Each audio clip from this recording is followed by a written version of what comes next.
മമ്മൂട്ടിയും പ്ലസ് അത് ഞാൻ പറയുമ്പോൾ മോഹൻലാലും പൃഥ്വിരാജ് ഇവരെ ക്ലബ് ചെയ്തേ പറയാനൊക്കെ ഉള്ളൂ. കാരണം ഇവർ 3-4 പേരാണ് ഇൻഡസ്ട്രി തകർത്തുകൊണ്ടിരിക്കുന്നത്.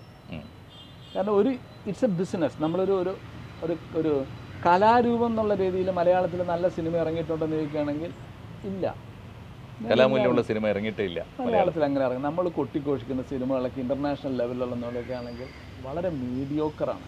അടൂർ അരവിന്ദനൊക്കെ സ്വന്തം പടം, സ്വന്തം ഫിലോസഫി സ്വയം പൊളിച്ചു കളഞ്ഞ ആളാണ്.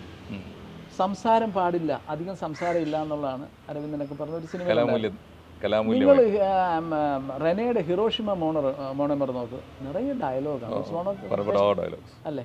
അപ്പോൾ ഡയലോഗ് ഉള്ളതൊന്നും, നിശബ്ദത, ഡയലോഗ്, മിണ്ടാതെ ഇങ്ങനെ വീഴ്ച, ഇതൊന്നും അല്ല. These are formulas, conditioned things.